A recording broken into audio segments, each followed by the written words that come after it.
Magandang hapon, JP. May mga stranded na pasahero ba dyan sa PTEX dahil sa canceled trips?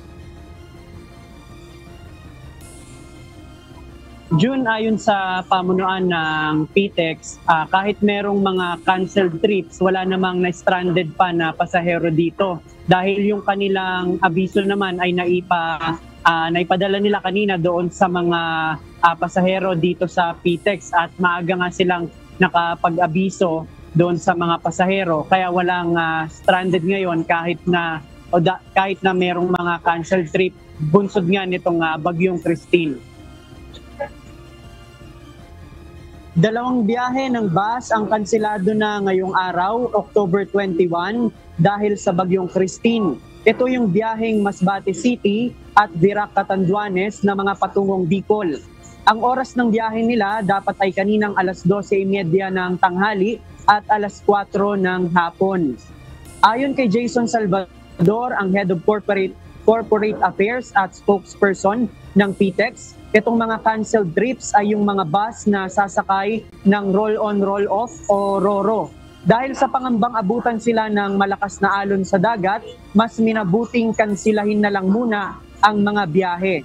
Sa ngayon, patuloy pa nilang nakikipag-ugnayan ang PTEX sa Office of the Civil Defense at Philippine Coast Guard kung ano ang posibleng maging epekto ng bagyo. Ito yung kanilang pagbabatayan kung meron pang mga biyaheng dapat kansilahin. It's up to the Coast Guard, no, para malaman natin kung sila ipapayagan kasi napaka-peligroso kung ganitong may masamang panahon at papayagan sila maglayag, baka malagay sa alangan nyo ating mga kababayan. Kung meron man anyang mga pasahero ang aabutin ng canceled trips dito sa PTEX, meron naman anyang mga sapat na upuan na pwede silang maghintay. Gayon din na magiging komportable sila dahil naka-aircon ang buong PTEX at meron ding mga establishmentong mabibilhan ng mga pagkain. Sapat na sapat naman yung waiting area natin. Mas gusto nga natin nandito na sila. Kung mahihirapan sila umuwi sa kanilang mga pinanggalingan, lalo na kung sila pa'y galing sa ibang probinsya, mas minamarapat namin na manatili sila dito sa terminal. At dito alam namin sila iligtas, komportable at hindi mainip.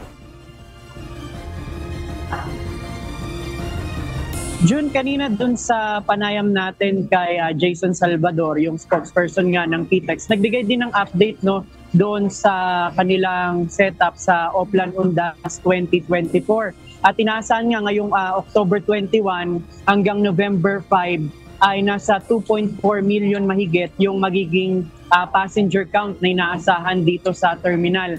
Sa October 25, inaasahan yung bulto na magsisimula, yung bulto ng mga pasahero dito sa terminal. Kanina naman naobserbahan ng PITX na alas 3 pa lang ng hapon ay umabot na o lumagpas na agad ng 100,000 mahigit yung foot traffic. Kumpara daw dun sa kanilang mga foot traffic kapag Monday, mataas na ito. At inaasahan nga itong darating pang mga araw bago yung November 1 ay talagang magkakaroon na ng influx o pagtaas ng bilang ng mga pasahero dito sa PTEX. Yan muna ang ating latest live. Wala dito sa PTEX. Balik sa'yo, June. Maraming salamat, JP Nunez.